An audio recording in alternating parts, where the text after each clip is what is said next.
a social contract with them, they should make it public. Sometimes only announcement. I love your word. Also, sometimes, but I have contractual agreement with the ECG. Me top prepaid, and it's a doom lighter. I saw Baraka a doom light. Do you think a businessman be answer so pay and they say running on down? Because you're buying power, you're even giving them money. I get it. And you also put it on the light and now about top power. No? Yes, but a businessman also a man who prays as a no man could catch a customer and say no man could. Now they should tell us the reality. So I catch you. No, if you're and I won't finance there's something they are not telling us. So we should wait for the energy minister to come. Yes, there's something they are not telling us. Me, I don't believe say a technical challenge is cable issues. It goes beyond that. There's something they should tell us. If they feel and think that financially they are not sound. Oh, I say Wabco. Oh, I say their band. You say, "Who's a crime? What was a CA? See, I'm one is a wooden side. You can concentrate your mind and say, "I deal with ye." I deal with ye. You can just if you look at the kind of words Kwame catch me, it made me put me to this kind of level. Udomon can clench ray. Ninya debia na technical challenge. Hey, papa na betina I was in a cable be free fine fa. Kwame na okay catch ray. Was say kofasa asi ko pay fine. Me say if people who are technocrats they want to confuse you, they use technical words. That's when they own into. Ni Kwame to tie kanokre. And there be and to be a company that be a catch or say technical technical challenger. Then what from your technical people no so fast one day. I'm asking you. If you be a course to be a feel as a technical challenge, technical as a business person, are you going to feel? I'm asking you. Franko the hater and so and pay in his usual element or hit no. Na baby I just says here, me pause for my first commercial break. Na maba. Say me call na me bar and then you 2025 budget. I are presenting interesting issues and Yama would be budget, your allocations. Assembly members and then be breaking it down. I'm one who says, oh, assembly member at the end of every month, Sika on Sabeka. Now say, we assembly member at the end of year. Sikao and Sabeka. Who breaking it down? Me breaking it down. Any of my assembly members, based on the budget presented by the finance minister. Nano, you're breaking it down. That is why we are here. Okay. We are here to make people know what it in the budget. And then you're breaking it down. They are my assembly member. Do you assembly member? TM Ohane say, and you be able to what you say. And you be able to come mafia. What you say? Abandon your own come mafia crown of my not just any assembly members, ya won't to baby. Madame Hoka Krabi, I call my first commercial break. I tell for Messia Bassia, Siwa say Numuntamono Namaba. Me buy Yada Fay, you run 7 more. Now also voice note to me, 0240 333 176 0240 333 176. Unim say voice note to Omano bro. 60 seconds yade hame intimintimi morning na bin so na wa asem ne hyeto pa enti banenya kakra bi 30 seconds 40 50 at most 60 seconds which is 1 minute na yenko yanim enti Franko ye na homra na chofa ye ba fe yaka no ye besa to so e de ama ye na tiefo e wa enti ye ko na fe yaba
yɛntimi nyi car no mfiri hɔ nsa sɛdeɛ nneɛma no kɔ no ɛne yɛnyan kakra ti Franko ɛno ne nea yɛkɔ so ɛno akyi nso no Amakom station hɔ a Amakom report about say there's a dead body there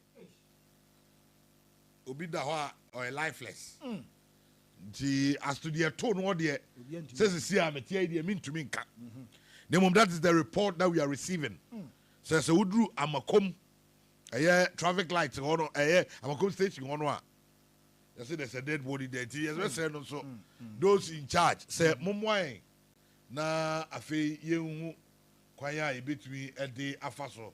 We are still live here on Lawson 96.3. Brighten your morning with your morning man. Every morning. Kwame Tanko, KT. Lawson FM 96.3. Ghana Sise. The conversation that matters. The key issues transforming the nation. From Kumasi and to the rest of the world.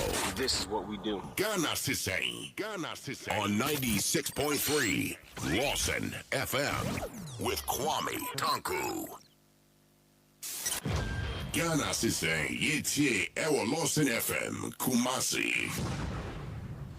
And then Franko enche yebewra budget no na ai nkani ayasema wo kan say see nkani ayasema yo ana amanfo bi no so ni bredi o nsem obasa no Kwame, good morning. You just sing me adum mohoye. I from Blacker. Mo light here mo pa ni say ebi wa for medical purposes. Where obi wa da bia you so wo Kwame, good morning. You just sing me adum mohoye. I from Blacker, boss Blacker. Because I free so I'm on manji. Kwame, me say so I'm Bushin and Manji group of yes. Light the bia you do more. Mo mbia kasa pa.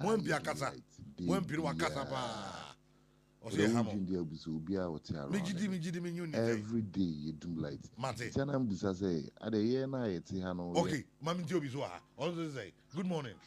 Good morning. Me friend teacher Mante, what friend me mami latest. Teacher Mante. Me so my dream chani say light no. Kakra pe na wa dum no. Na wa so ye day mu 13 days ni. Enti pamucho mo hwe ho ade na mo yema yen kakra. Kakra wo dum no. Twi no wa so fush no wa so twi asase ye nyoma bebre. Nam ne ade. Me da mo ase. Say teacher Mante en kan me boa. Ono so ne die no. Good morning. Good morning. Yes sir. Oni wo fom o. Oni Franko the hitter. Oni wo fom we dey fache me. Good morning. Good morning. Yes sir. Tanko. Yes sir. We quick one ye free. Chairman adwen person won kan say. Taxi o be ye free ha na say o si we ye. Yeah. It has to be. Maybe ni say energy minister say mo kan say transformer port no moment menyi. Nkania no. Support no man eh omede ma obi ma ne eh omane ni penasa contract. Yo weekend yo oba kuma. Good morning. Yes Nkania no. That's a free man transfer. Man transfer. Light in the to meet them 3 days now. 4 days now. Every private side be or how mo dey I'm transform I say about 2 weeks. Mungafra. Good morning. Good morning. Nkania no to say From Frank Kwame Jemfi. You okay Frank? Me kasa free here mpe enika I wo odotobri constituency. Eye ye parliamentary for no. Yeah, MPs. Ano pay enema say na ne ye pese da bia ye hu so nkomo ye. Enema a yekoso wo constituency ni mu a edi enya na ha yen no. Na da bia na nkomo ejinam no nkomo no na kire se wo mu gina ye gina mu ma yen. Okay. More represent ye. Matthias. Good morning. Good morning. Me gidi say won Unko for you know, Franko, MP before no more para avenue marking no. Markings no. MP mo man leader pepe bia o. Chairman say bonso say no ye. Okay, yeah, light no one. Good morning, KT. Yes, sir. Original Yawajimani Club 600. Yeah. Mitia MPP Media Patriot winner. KT Mr. The person me can say. NDC abai omo hwe MTN for mo data ne ade no ano ode. Mate, good morning. Mr. Kwame Tanko, we are Musaki cat and Moshe de Koso. Say them son of the Kwame Tanko. Musaki cat. Ya tu ababone papa Kwame Tanko. Musa, okay, yo, Musaki cat no. Good morning. Tanko, good morning. Michano Watifu. Light as a okay. Oba mimi krum suamanda this in the Western North Regional. Light ain't me so for 24 hours. They cut off so it me cut off for 72 hours. No, me di Franko Chinyero. Nothing. They ate home. No. But that's it. Only need a localized for to be more. Are you their PR? No, but I know why are you jumping into their defense? That is the problem I'm having with you this morning. Are you a staff of ECG? Are you trying to concord reality? 3 days non-stop. You do like 3 days. But they are not talking under duress. No, the kind of problem they are going through. No, but 3 days. 3 days. Why? Problem? And Thomas Mamoka, do you have ambiguity about what they are saying? It is true. But localized. Are you part of ECG? Do you work for them? Are you a staff of ECG? I know. Are you a staff of ECG? Okay. Good morning. Kwame Tanko. Kwame, good morning. Oh boy, my Ghana dawase. Catch us some man for say political propaganda.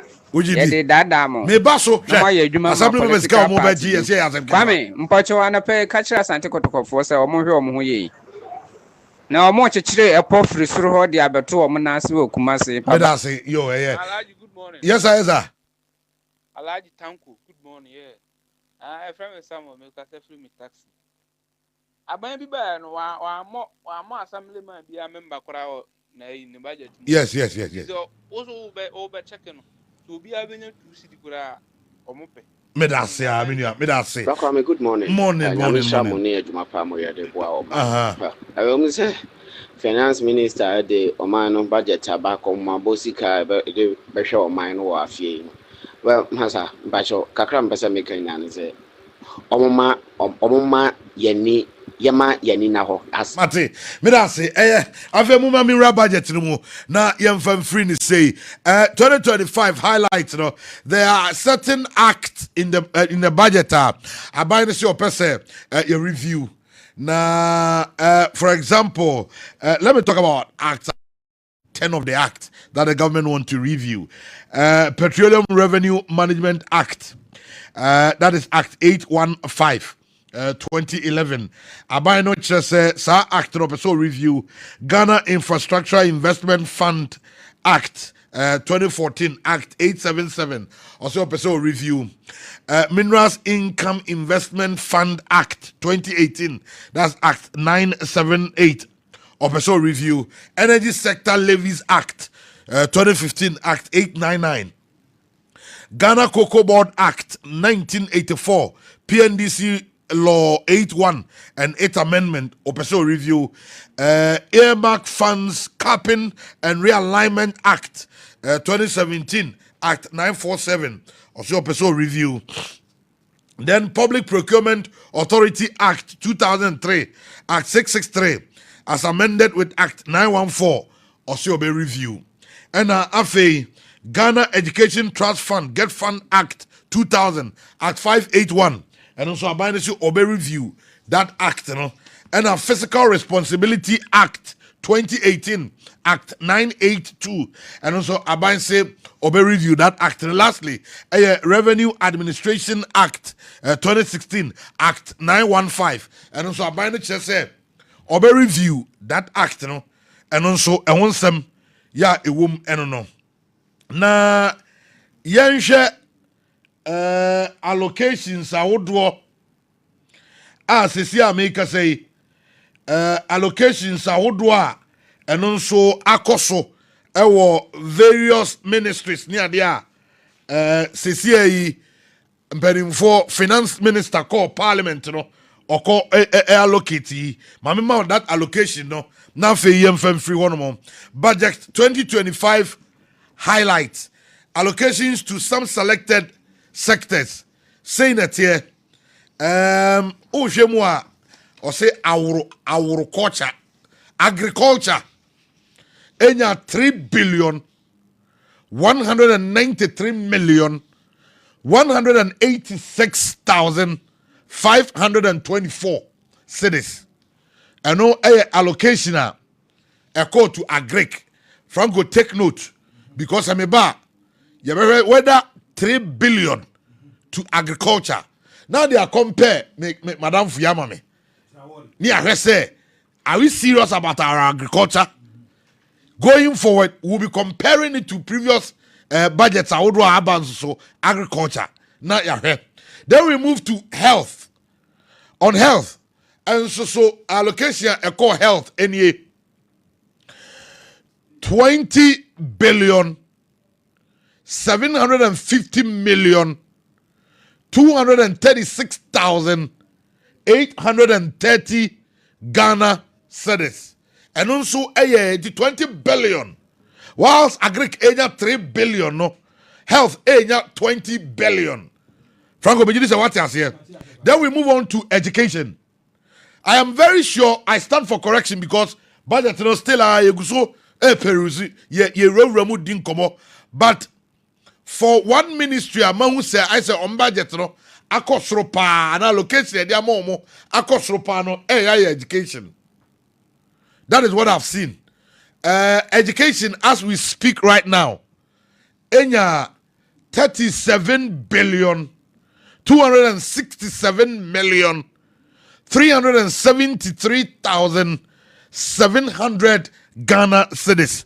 We budget allocations are called key sectors and also no agriculture 3 billion, health 20 billion, education 37 billion. And no and yesika call those sectors no in I'm very sure what would you no already what is your say on this? Do you think agriculture, sir, the 3 billion enough for agriculture, 20 billion enough for health, 37 billion enough for education, and also now the Wadrin Sereno Abba, now fe yet me akoyanim, na bibia akonkai, kama.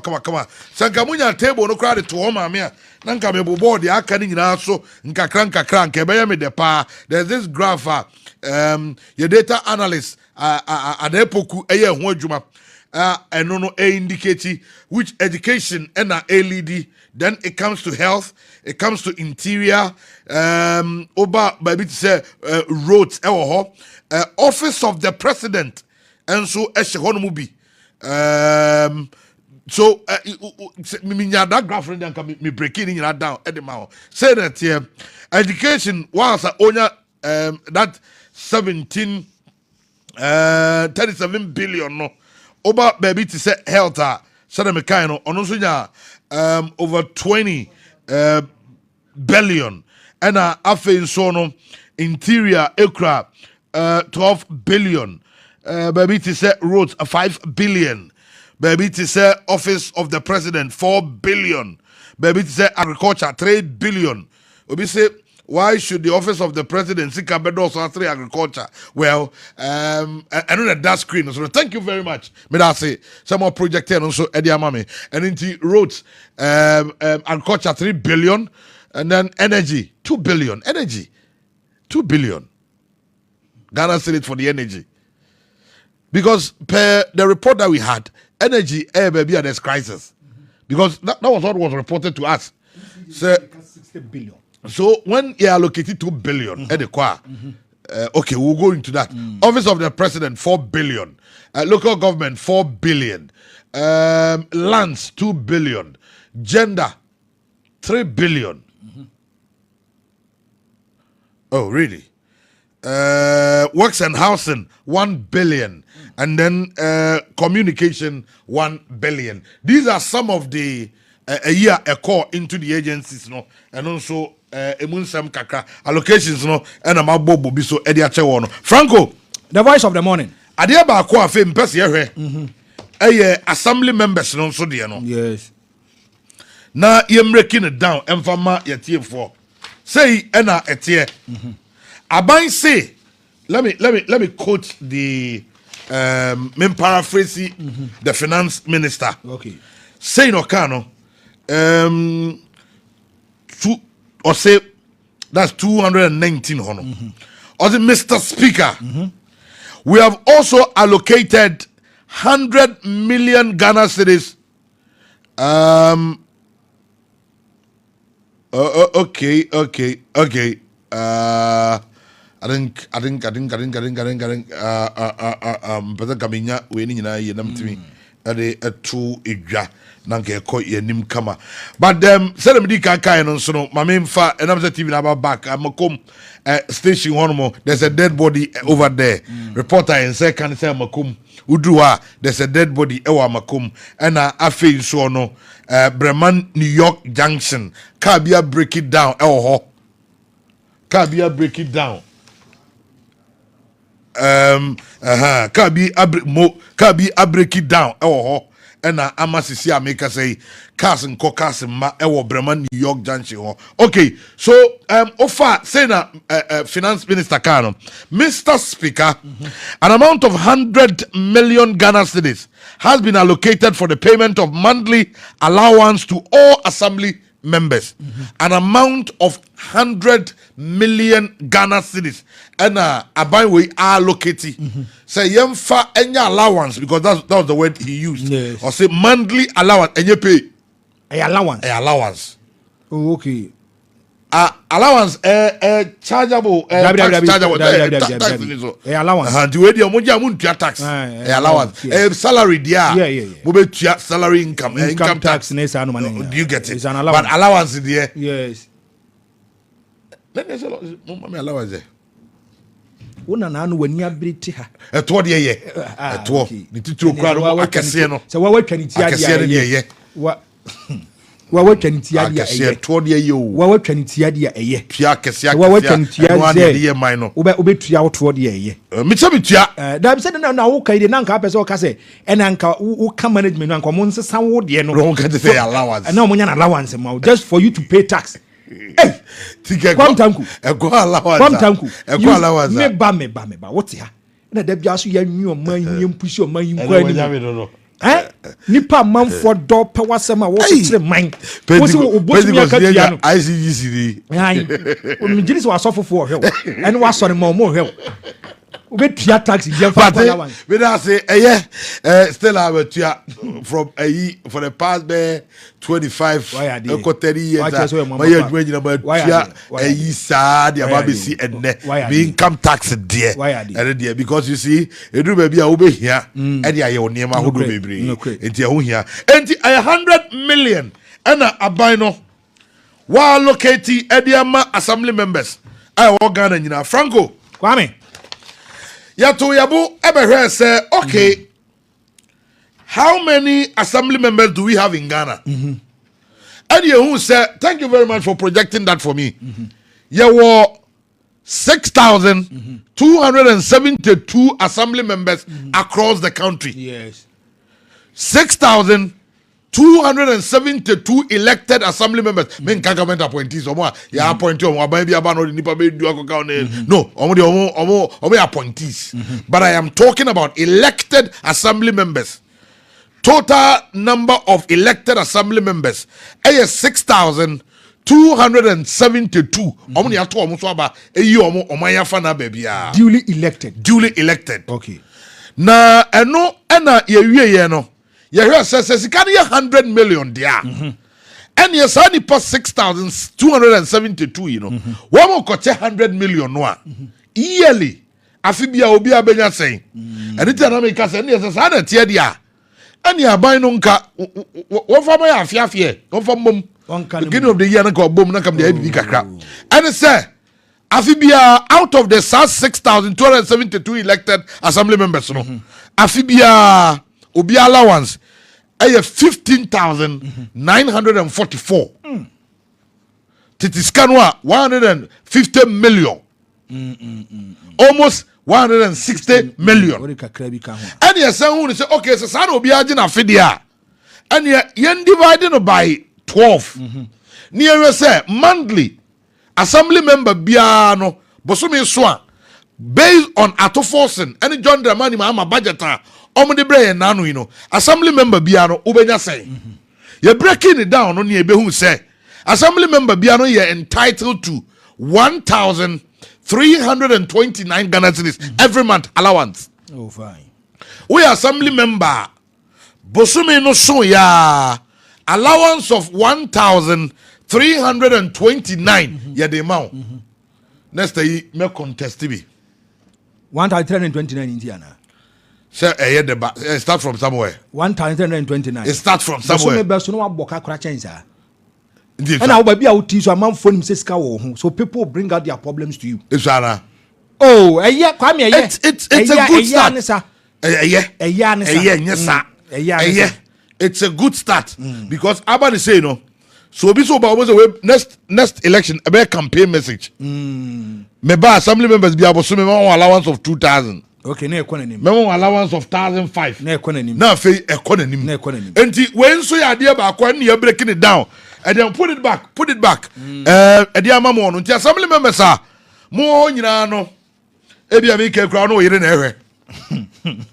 Mekaya o yire be hwe nim.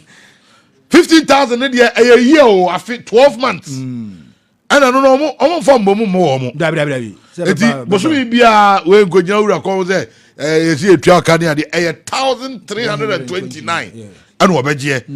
Enti munhye no so assembly members no budget no e ba no ye breakdown a ye de mamo enso eno no. Okay. Yeah, thank you very much. So, with the budget, Franko, over. Yeah, budget no church and somewhere a womb. Yes. So, also, Utiania for voice note no ebre insisia. Number is 0240 333 176 0240 333 176. Over to me, Enso Eddie, voice note no afa hono. Now, also, Odiaba, Odiba. Ya bebo me so man muru 60 seconds tie ne yakoye nim na bibia ye kama. Mr. Speaker, Finance Minister Eka say you, I'm quoting him. Yes. Mr. Speaker, and Finance Minister, the budget statement, no, somewhere na oka de efa nhyehyia wodo ya aban no eye ene de keka ka ho no eno emu bi eno no nti yebekọ yanim na fe yahwe other issues no so de aka na fe yato aso e de akoyanim ene anopai nti Franko we assembly members ne de no. Yes. Say Marika Kacho say if you look at this fourth republic it is unprecedented in the history of Ghana. Say assembly members say more allowance mean TB paying and what TB paying. Mente, I think the promise and I'm at TV pay. But this is unprecedented. Put into reality. Allocation of money. 100 million. 100 okay. Million, Presiding member also made for assembly essay. And somebody breaking down assembly members here or bibi kakraka okay. Honorable Degraft Boache, good morning. Good morning, sir. Na anopai onwe there. Namianda Romana Monswe. Boko bosome frɛ ho ɛhɔ yɛ nyame da roma bia da boko ha no akra mo MP kasai sure na no so kan kan ya wasɛ bad wo in fact my member of parliament honorable hello yeah me tie pa my member mirror baso in fact oye adwuma for parliament. And that's also for whole zone hono. Said your kind sanity. Yeah, almost share the yes. It may cut off for best 1 week. Now Omunia light. Yes, sir. The ECG and the Ministry of Energy. So among common was a year. Kenya. I don't know what is wrong with that area, but I think here an emergency attention to that area. Okay. Thank you very much. You're moving on to near didn't come on me break it down. Budget no. Government promise say almost 100 million to all the assemblies in Ghana now. Any allowance for assembly members near breaking it down. But she on the production say who be become Broka I mean no say and say you must so more yema santiman and my member aban yabaso.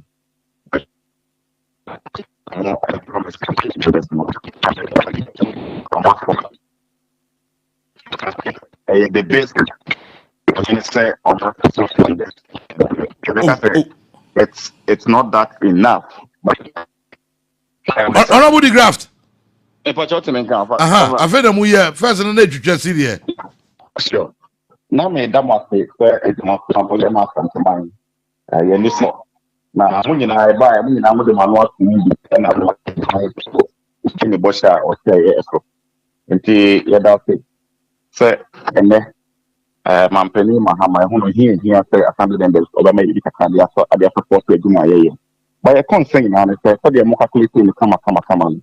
And assembly members here 6,272. But I know your electoral area assembly members. But I'm telling you now, you say the Minister of Local Government. I'm making release the video be called around that. Or should I say, instead of elected members, or the appointees, government appointees, means the Kahua, about 9,085. And the member dear answer the 1,000 Ghana cedis. And the Sana, or no calculation away, but to some extent, Obia call election as an electoral area assembly member. Now your government appointee. And Obia oye elected member no or electoral area then that's why or share sa electoral area no.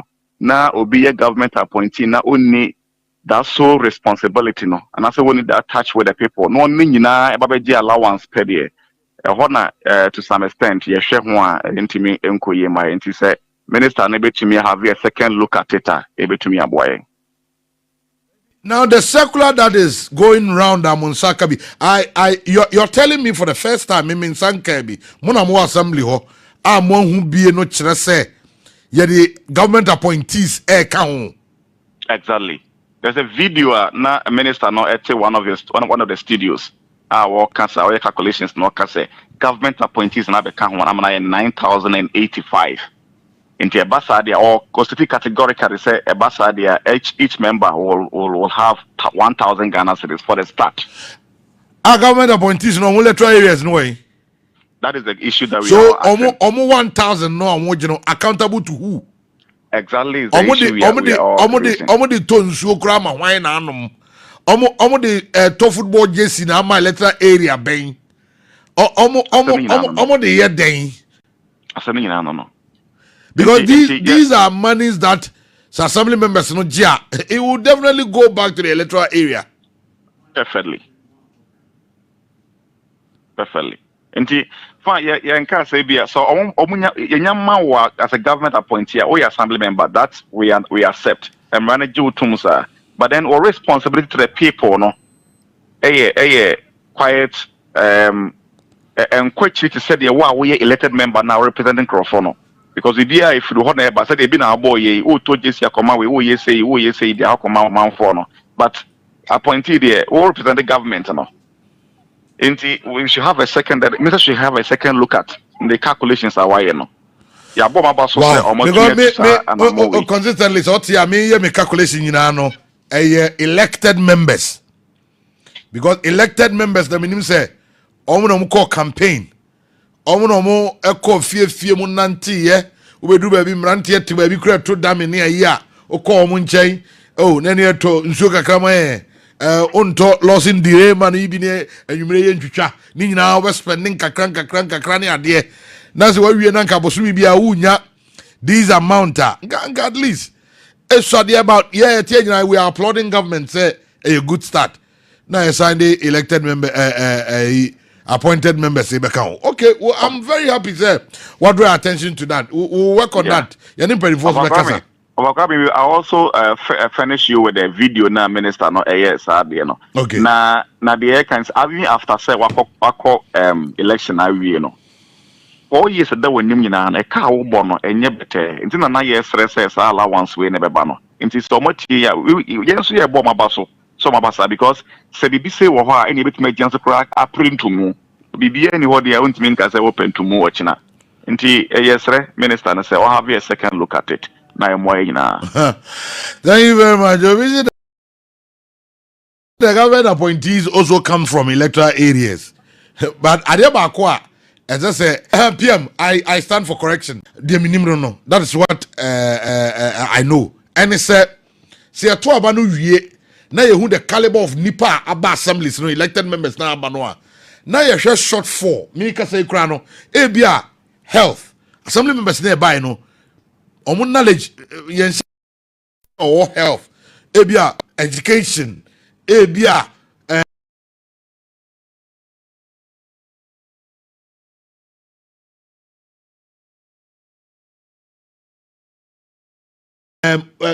finance ebia I mean all those areas no nanka government na that loopholes na ewo mu no na wagina so dia ye appointees no abe fill those gap no not necessary from electoral area nemom omo expertise a ekura omo nanka ye dey fill those gaps no PM I stand for correction sanity Kwame sa pepe na e was etie but in practice yenye ne sa how do I say what here? Because Obika say appointees no free electoral area omo free district nimo but omo represent any electoral area.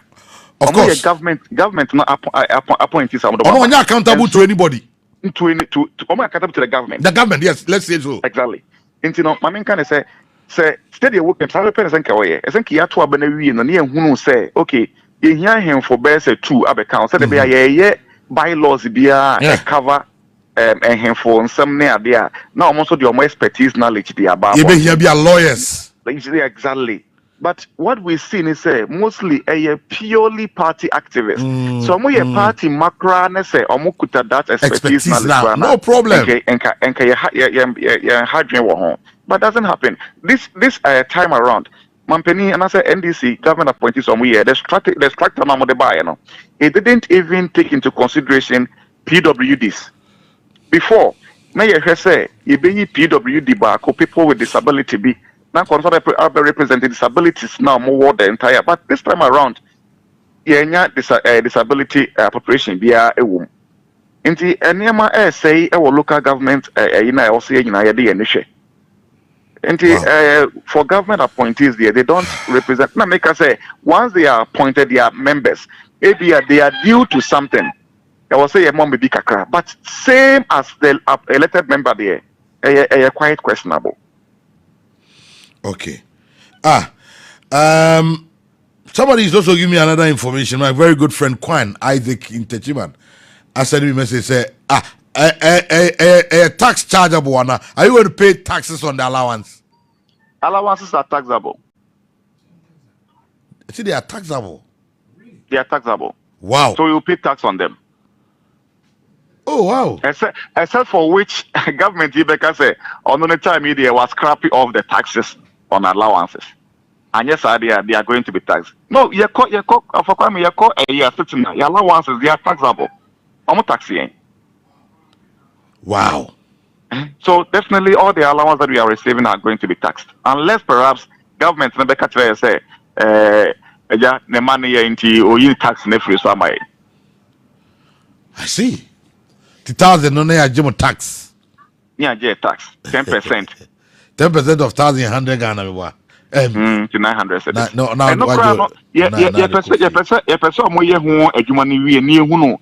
the format ebebaso. Say ebefa table so dia for Kwame ahwe ni ba kan ensa no. Maybe I can say 20. handling charges you know. That is the case. Into your person, omoye ho ne money. Na ga bia obi accounts. Exactly. You say government elected members ni bo government payroll so that. And if possible, ni ebetumi kra appear on our pay slip as an allowance for you being the assembly member. Na ke hunu say enam sa kwan so. That is what we've been advocating. Say most of the assembly members, about 65% of us are teachers. Okay.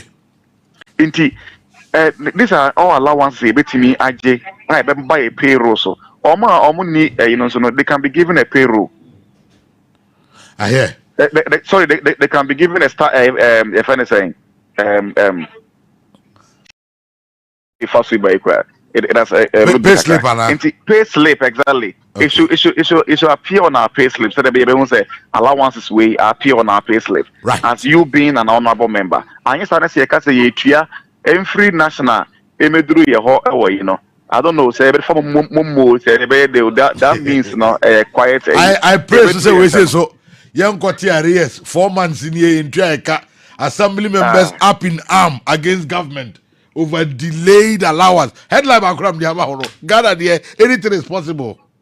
Exactly. I pray. But for now, dear, for Kwame, I'm of video so. Na enye amanyosem amemo abina so dear why no. It's a step in the right direction. It's a starter. But one thing I sound so pushing is say in common my electoral area common fund. Oliver Twist. Out of the common fund never bano. Common percentage been to how maybe my electoral area now and no best city in the account of the assembly. Wow, we member no or project be a person we so be a person then you assess that fund. Now what media because most of the electorate they don't even know their MPs. They don't know the president. Because that's now assembly members now assess this card from the assembly's fund, no. Exactly. Now come they are called all electoral areas are called bois.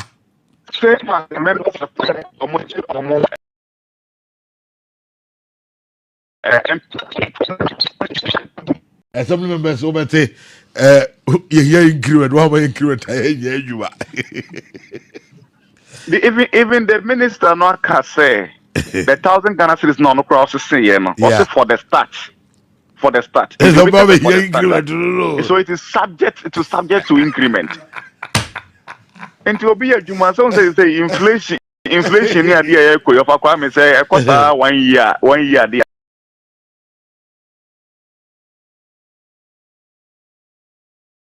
Yeah, then definitely will be in Kase. But about for now, no say must start something. Into young but what say there are appointees in the one some of the Enka. Yentimi no monyepe. Thank you. And they are side with and you say Adiano Crano and you Becca say for no any maybe a bear 500 B. Na the Becca no elected for no maybe that would be fair. But sure. Polygraph, we are very grateful this morning. All right. Sorrow the graft Boache PM. Bosome Freho assembly and or one peoty and also de Nanuatumubia. Usually I love this. Say Gomono Kosona Efao. Na ujiri se wo input na between the input no aba no kono nkan pa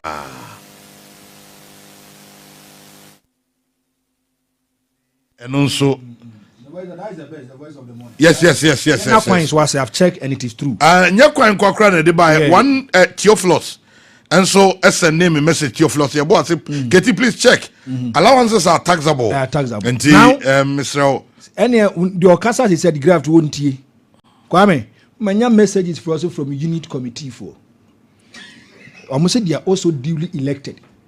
Unit committee say to about what here no the kind Franko with the greatest of respect we are listening to your show and we are watching you live.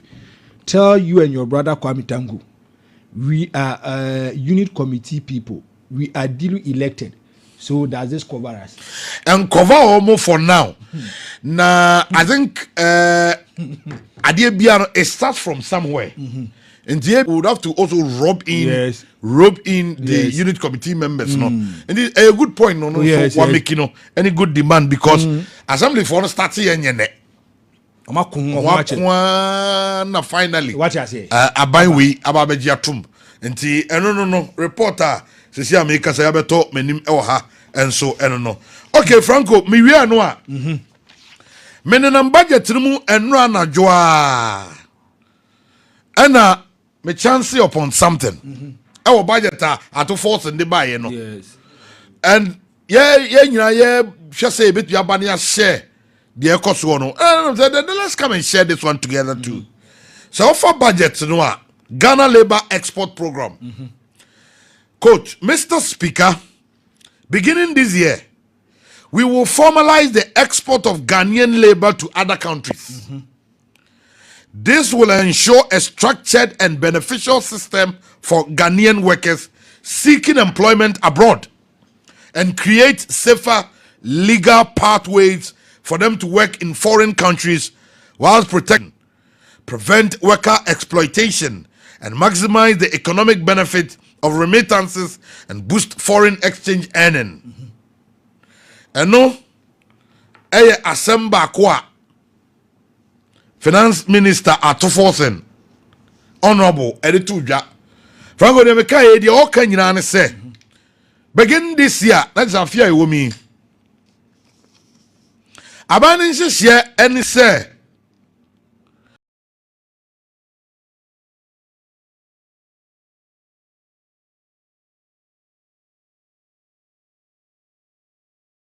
Ghana for you see export of Ghanaian labor to other countries.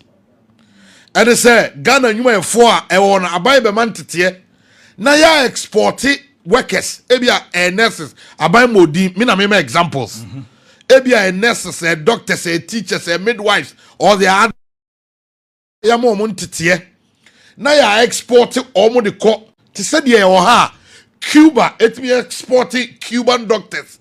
And the brain mom be adwuma no mo jiskari ko omo man no equally saa na yenso no aban we hihye ne se ye be man tete na afei yenya Ghana fo no bia ya to mo awie no betu akọ amanone akoye adwuma this time formalized through government o se e ba no saa e be ensure e be reduce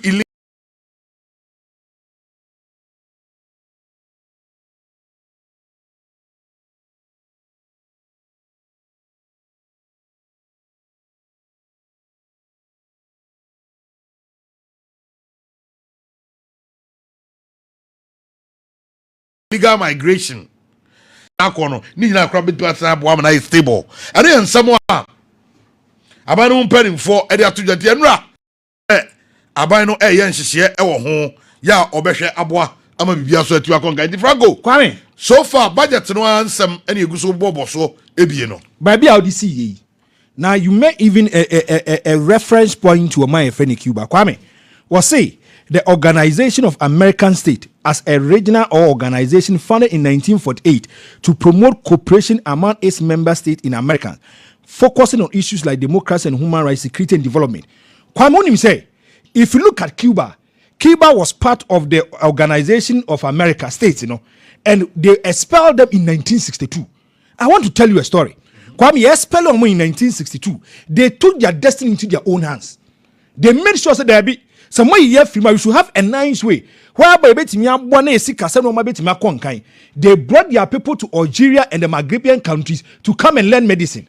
And Kwame they do na health. And then I'm no kasai. Upon mind by Kwame. A basic kasem emo muskapa. It is about Cuba. Whereby they export their doctors and help people. Kwame, Obedia this in 2022, in 2020. Scam kwa Cuba for nyaye in relation to Kwame or more health workers kwa bonten kwano 7.7 billion US dollars. If you go to Cuba, maybe Ghana they were not Ghana for imported doctors. Every Cuba they ba na no say. Oh yes, Cuba for the doctors Cuba for the doctors Now it is believed. Say Oko Krobi to say India, Oko Philippines, any other countries they are able to export a lot of health practitioners. Kwame in India. Pharmacists, any doctors in Kwasika de Bromo is around $24.15 billion in one accounting period. And Kwame say they look at competence and they bring people on board. Adia yekan me nije say by PMO sir. Open my back say they are also able to export teachers Philippines or baby any other countries. Nigeria is even part.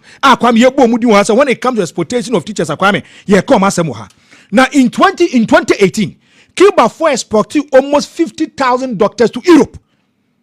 Come to Europe. So and the kind of revenue no munya de bano Kwame na anwoshi.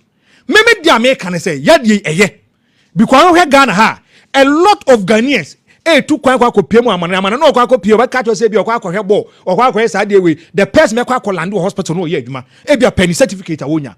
The government of Ghana will get nothing from it. But Ghana for nurses and doctors for ya. Anya we have impacted and given them input. Whereby much more anya can say me nyam fa so di free omo so. Do I catch us at this kind of exploitation of skilled labor for any other papa Kwame? I totally disagree with the person. But the measure any munyane say Ghana for ne do mbekono.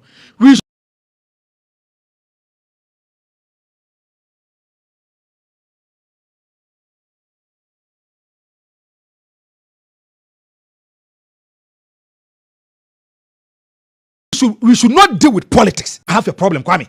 But the mention would say the minister Neka Kwame kono, because if you look at the kind of figures other countries Kwame, Omunya edited Chomaya, a bomb of money to be fun into a pedifra. And Adam no say if you look at Omaybi at say India, the kind of doctors that they are producing. Yeah, somewhere over 500 to 1 million who by health colleges so say Apple are learning. They are doing medicine. E be yeah other Kwame. Who say say ebia o yare na ebia o pay healthcare papa. People will tell you to go to India. People will tell you to go to India. Now go and check USA, go and check the European countries. Open Kroba, they are able to provide them with competent doctors. Help a year for Kwame, and your Omaya in India. Now, if you look at Omaybi to say Philippine Kwame, the way a Philippine force, they are also making sure some call for Omujo, Mo Quines, almost on Korea, for Nanko Yajuma, Kwame, and Hunya. Even Baba said, Ghana, if you go to China, Omunyan conform back Cabrofones, and it's a problem for them. Ghana, you make us okay, Sadia, you didn't pay 2,000, 2,000 a day, Kono, but soon you bet you 2,000 Ghana cedis. 500 Ghana cedis is coming to the coffers of Ghana, whereby we get a lot of resources or revenue to run the country. Me major problem in our Ghana is about politics.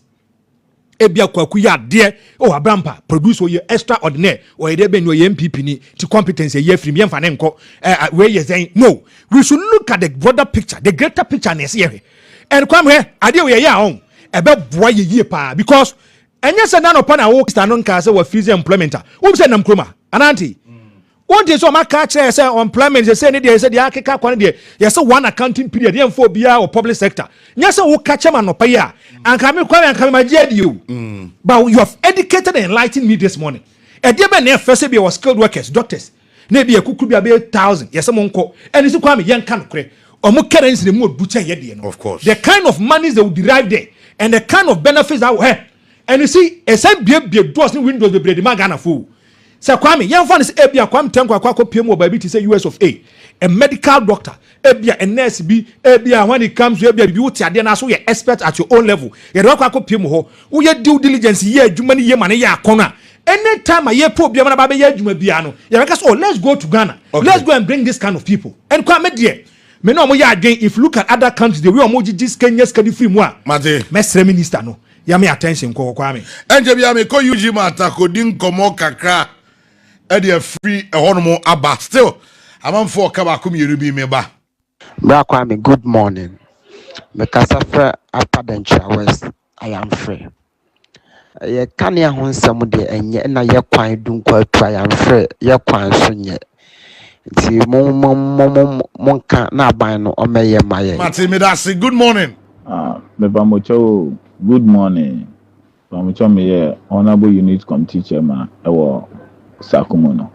If I'm na maybe say assemblymen nkwa anasa committees for so kan wana Madam Mercy. Sakumono, me so the abandi say assembly members nkwa wone nkwa kwapim ni be wone nkwa wa nti ye guso ye mo so hu hia assembly members didi unit committee members be didi dey be for so aban no ye ne be kasa. Kwame, good morning. Church out ne eyo ahefo no tifo nyina. Yidi so body I don't see munye no bia hoye. We did you check me cause free others don't pass. Number chaye na mama birthday nti or wish mama happy birthday in advance. Nemo no the Europe Mahama. And the finance minister the better jana amaya de name de amante ni nyina na agent when the betting tax. And none of the my idea. May I say good morning? Kwame Franko, good morning. Oh boy, Juma. Now, a problem. I'm more kind of electricity as some. The electricity, a residence of 2 bedrooms, 2-bedroom flat. When you say, meter, no more charging me business as a business. manante ho for 2 years ni ewo ECG ho okwa am so your friend saying I just said from Accra and on betimi ayere assess that situation no to light here 4 days 100 cities no for acha 4 days 5 days I was say akoto foforo me da say good morning Welcome, Pacho. I want to say, Mr. No Franco, what the national day to Nifu Kakara. I feel no way we're asking to Jumano, the master and say, or Kasa, I want to know what's in Ghana, or one. Young journalist here, Oma Hosu Kurumuhanuma, my phone. I saw my credibility. The Franco, I know what to watch. You, Mate, you want your starting yache. This is here. Starting yache. Mate, Obia, we are so Obia here for two. Metia Kwame me here for two. Wow, Frey, what's the name voice? You Jimat penny or tea. Baby a foot dear. Ubia no upon come and penny grano. Yam pow bass no quit to for. Into a camate. I said about dear that a just one. One Kusanoa. Disani yina etie. Program here we are contrast analyze. Intimate. Yet as a pa. Good morning. Good morning. Efrem Kwaku do Mikasa free. Efija kwa base out. You had a Ghanaian who said ya or more cano Ghanaian Yakuradi and the Timidum 3 days in here and soy. The best lesson Ghanaian who has him the Fijaqua brace out to the. Good morning. Good morning, Katie. Onobe ya foyina moni yo jumasomo ya dumasante mane kanama. Amishamo. Within the attack of Yanum Kasafis Kwame. Katie, sir, assemblyman of Wakatuya on Pesa Omodebano. And I buy away Pesa or the Eba. I dream papa, but Okasa some members in Kwan. I'm say on a unit committee for was when in the years. I said, Jumano. We pa some members nominate committee for na Jumano. Now, unit committee for no, Omona. Okay. Good morning. I think you two are very MPP free, so ansana not go for Bekasa, ECG for Bekasa, say in here, Sikasi and Sunny to energy to me about. See, says, I didn't say time no to me and Becca. Me say, Mamma, just made in Komo Kakra Ewaha. Me call a UGMAT. Ra Joshua Justice Sego, a marketing officer at UGMAT. Many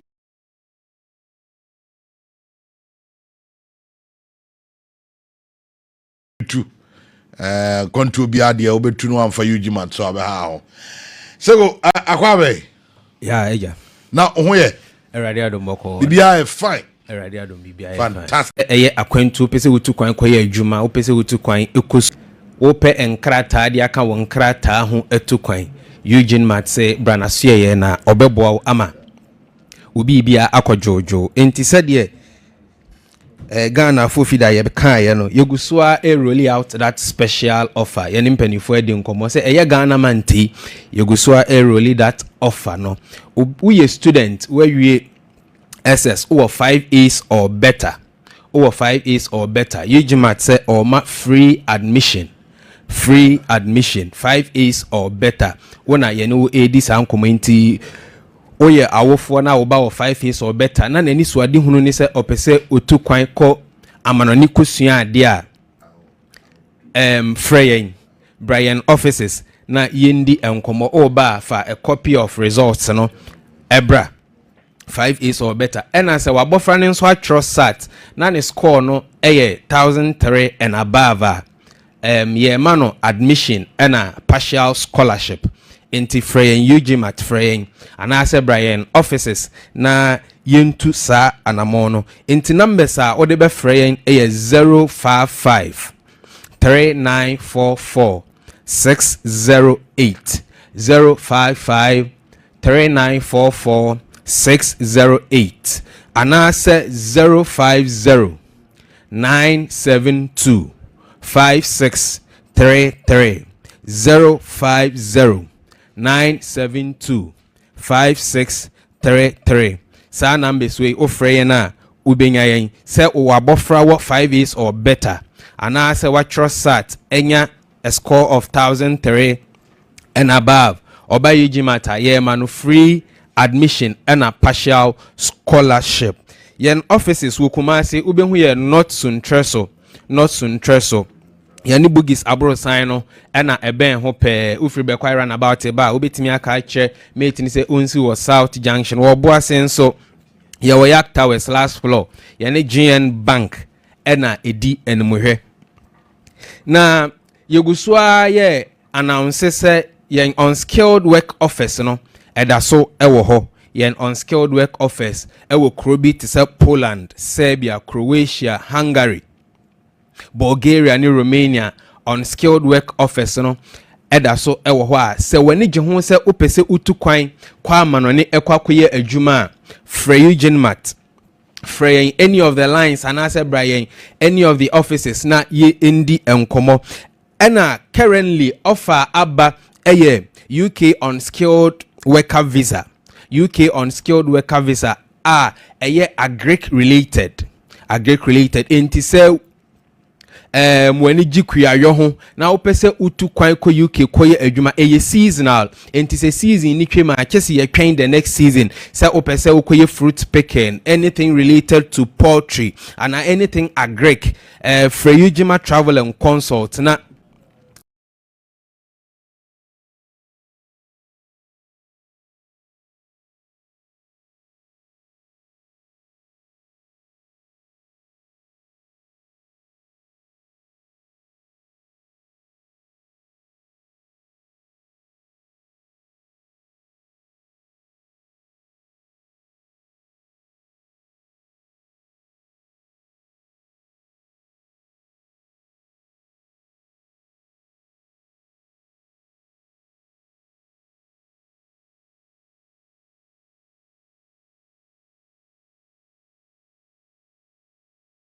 yano indi juma enti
yano indi juma yanam besene so na waba offices na yetu anamon efri ho enti se eye wani suade hunu se ate ho na wo ya fom kwan ena enye these countries a yebobo so no nko an ye wo office se nipa ne ba na opese okay me pese me tu kwan ekọ country we so ebia me call for tourism me call for vacation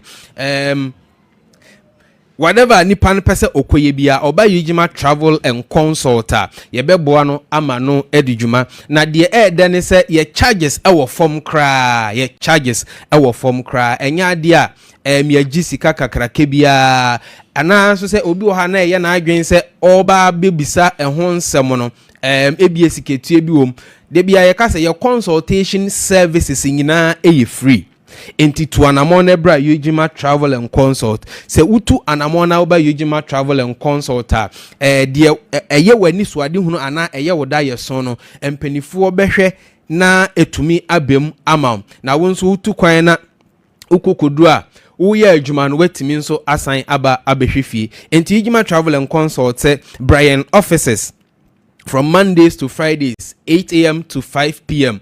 wo Kumasi ne Obuasi.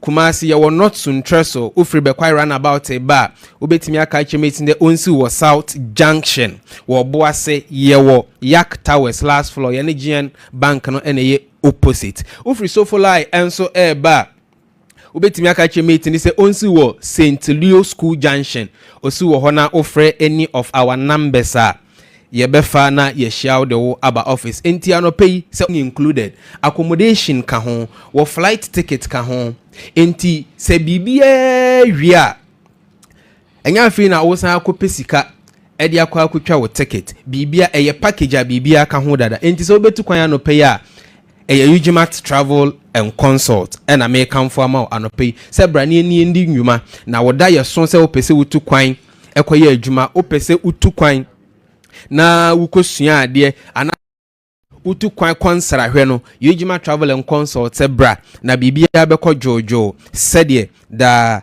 ye ka no enti Kwame anope eno ne yede ma etiefo nyina. All right. Sego me da say the Travel and Consult there na ze bodjuma mo bodo obi azunim Ujimat there obi ani monsano adwuma sure no credit amode ya adwuma for all these years be see na nyame nhyamo na on come party ye da say let us so birthday no nye easy osi achia mu nyina yes that okay well still live on Lawson 96.3 mamemfa birthday in Chakra na fe yenko yanim or say we say a happy birthday. Men for birthday in Chai and Ramunafi, young Granimti, Mommy Uncle, na a monitor. Happy birthday to 4 Junior, popularly known as TJ. This is coming from your father, Daniel Tufo of Adonko Company Limited.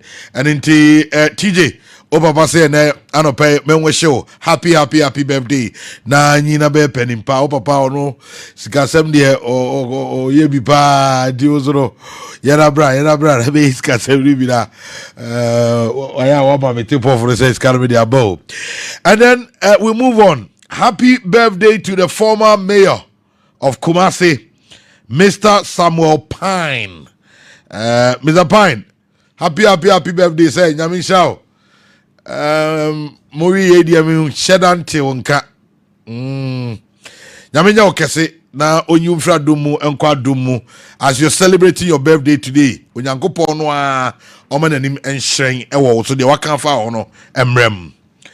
Well, a happy birthday to Erama. This is coming from Al Hassan and password. And it's the Erama Al Hassan and password. I say, men wish you happy birthday. And the baby I will be a Yaminsha Franko City here. Okay, Martin. Happy birthday to Al Hassan of Lawson TV MCR. Oh, Al Hassan birthday. Oh, fine. Happy birthday MCR. to you. MCR. Na umpija. Ene so fe no baby bia. Alaye. Alaza for that from. Alaye. So na me Jude no baby kakra ma no. Mene majama ye bi ma no. Mene majama. Obi adma ko shede. David. Ofa. Mene majama. Am sa man for budget so. Ya mi akwa ya je brusta. Ne. Alaza na joza. Ofa. Obeye bibia Franko.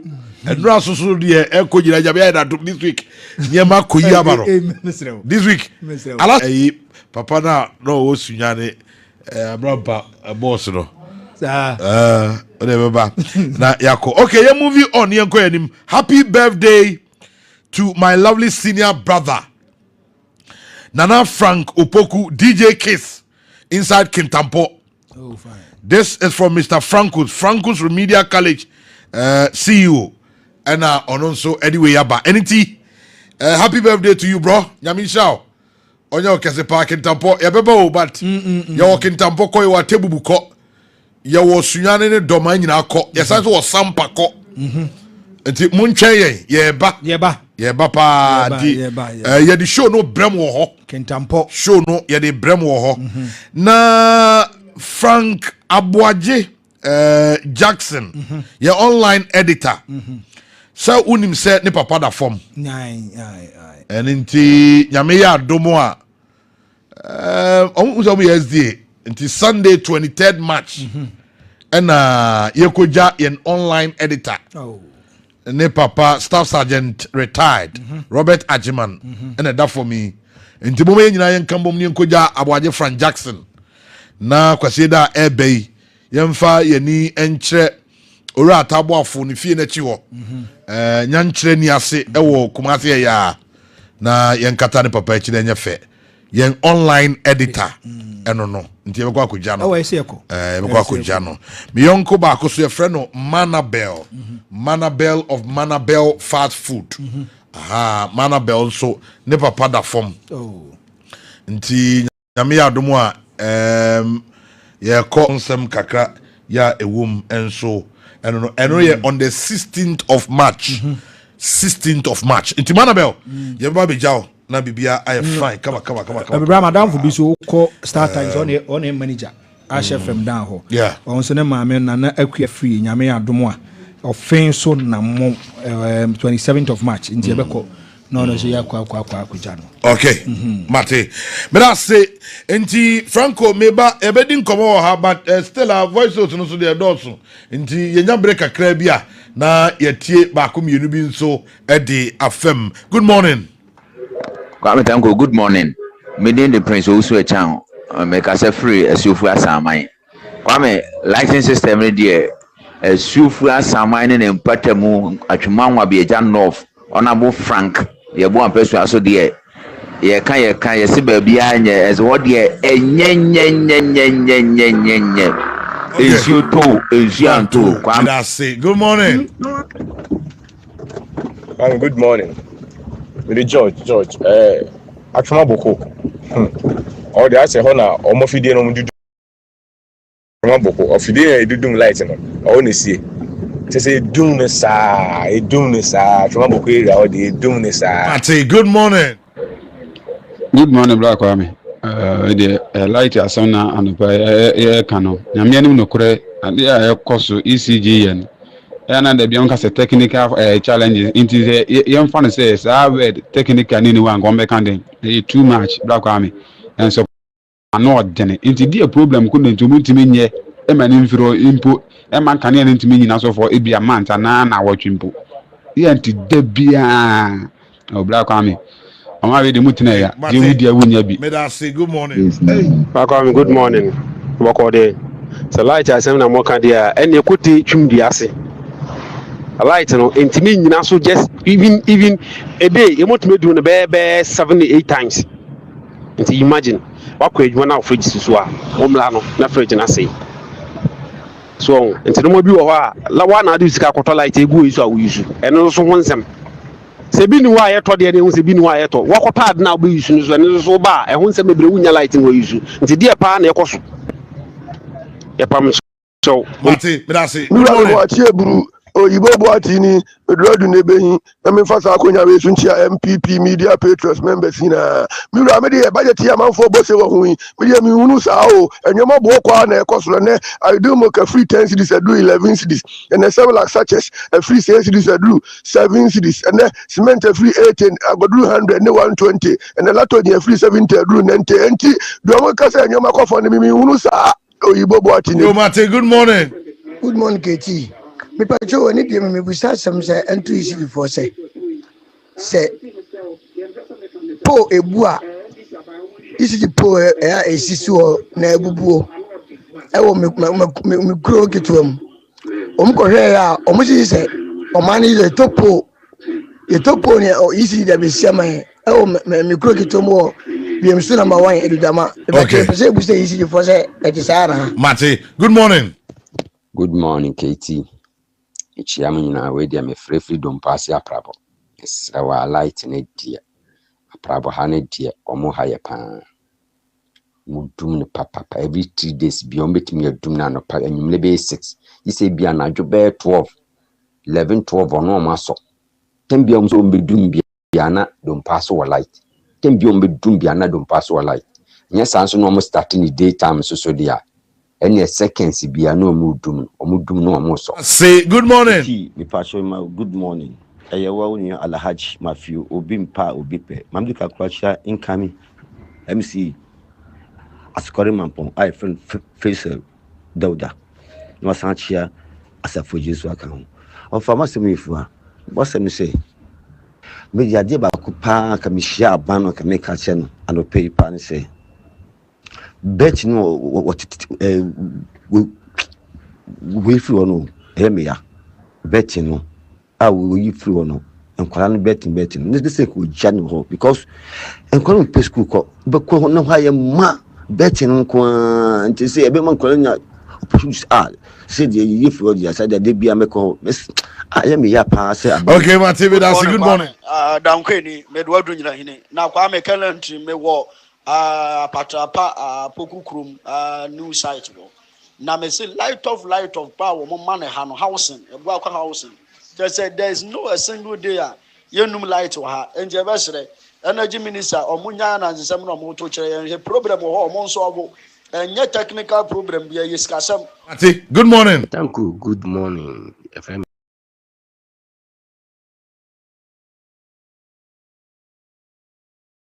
Isaac nkase free kono I light no was too much pa kono meet me them 3 days ni so you know president mama wa ba won kopa yesra ye papa dondaman mama ena ndi shabanse obibia wafa kwamone so abanda da MPP aban anyes kabia afa manager pade bia no yesra mo omonji scan mai enu titru kese pa ile to aban mo da wase Mr. say good morning KT good morning friend bafu juma me kaza fi nyanchen ase light no ho nsensem de omo he no mo nka doom light 8 powers na mba ye operate shop ni provision so me bia ye kenke ne ya de ye adwuma nya na asa nyanchen ase down oba se wa store de bia ne ye den ye no ma SSS na afi so graduate recruitment omo de eya to so public service omo de ban to so no NC for mo nkono mo mra biem say good morning good morning yamisha ni adwuma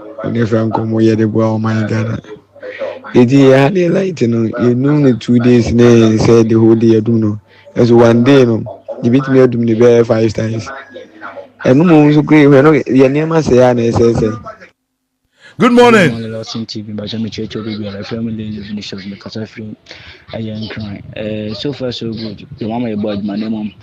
Said I'm going to talk about a betting tax in the buy and want to say. Now say MPP phone be and check a candidate and some matter. Okay, Matimidasi. Good morning. Hello, Busafo, Mumachi, and Nanope, about Lawson FM. If I want to be number one, ECG, a pool of boo. Let me say, I will let me say, I also a man or any tupu and sana, ECG, Ababe, pool no idea, man. Massaman. Timidasi, good morning. And Nanope, about my FM so. In the same way, Odimafo, any Okamafo. BMS number one, a pool of boo.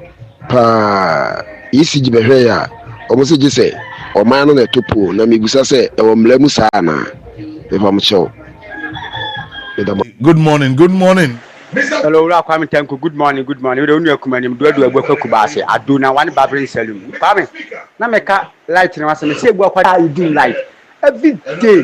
To mess ramping for minimum set am for no said the mess ramping for money share go. I say good morning. Good morning, bro Kwame. I'm still not confident on my way.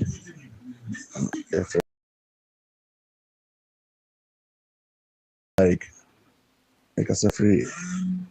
For us out there, somebody buying for no. Okay, good morning. Yeah, good morning. Pacho, your friend Thomas.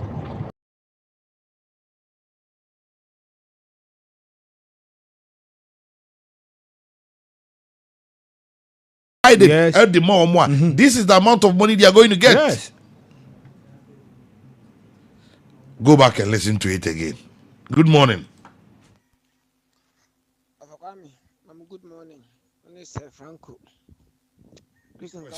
Good morning. Bra Kwame me pacho good morning. Me pacho we dey me chia one Franko about budget no. yɛde no budget no yɛtietie biara uhu bi ɔba Ghana sɛ yɛde to aba no sɛ a ɛma yɛto ma NDC ne sɛ ɔmo sɛ dɔkono boa ayɛ den nti na ɔmo ba no dɔkono boɔ ɛbɛkɔ fam ɔmo sɛ yɛhwɛ asetena yɛn sista bɛka terminologies nneɛma a yɛnte aseɛ ɛna gross domestic product ɛna hwahwanya no no sɛ yɛbɛkɔ dwom na ɛmo a ne boa ayɛ den no ɛbɛba fam sɛ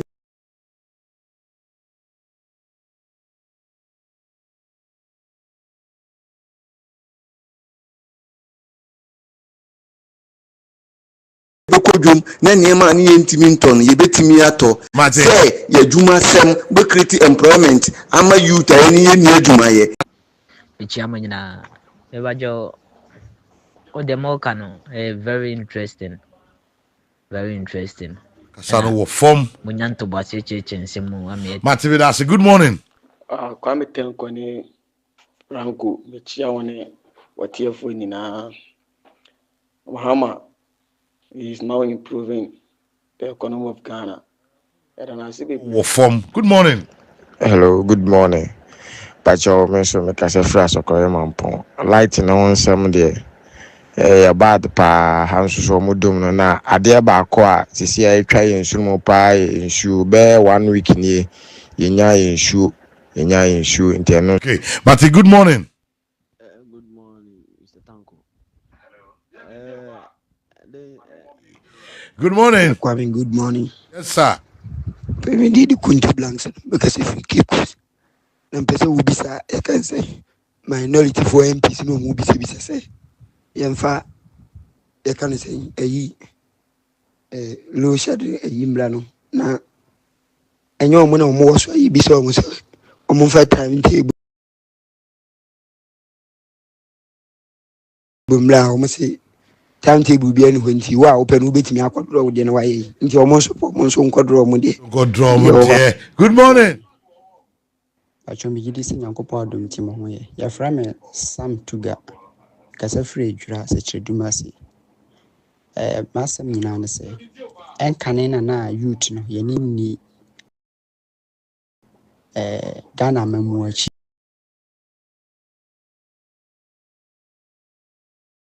but this time around yɛho sɛ yɛama yɛni andi akyi a de bia ɔmokɔ so a na ɔmodi nkwasi asɛm this time around yɛ maakye Mr. Franko. I didn't share the ma Lawson TV. Obi a obi a chairman obi a mjendi na mejo if suena bisim siko wa hey Kwame Mr. President amaye kwama edo amaye kwama ede papa yaminshira no Mr. President yaminshira o amaye kwama ede busun bia hey Wasiri capital letters. Good morning. Kwame, if I make a team, because Africa team by branch shop, behind Casapreco Company Limited. And now no pay commission judge for Papa Baby Obia, Yamisha no more one. Kwame, say budget allocation, no, or the abeto so I have 15 in a minute. Na baby, I mean, problem war energy sector. The way I do so ne enema ekoso na wo check sika e de akwa hye mu a utimu se me hu ni se dum so ne de nya de e to betwa nda na se chi no e honye ba bia mahama e prioritize no like enye ne priority the energy sector no ti ye mompa ne yemi ayetamu ye yen ya de light ye adwuma no etoso mienu nso no assembly members sika ya ese de bomo me de madwen kire ne se sika we obi ba kwakofa me kwafa 500 cedi. Good morning. Good morning, Mr. Tanko. Aye. Efrem Ura, make us a free as a Korean pon by police.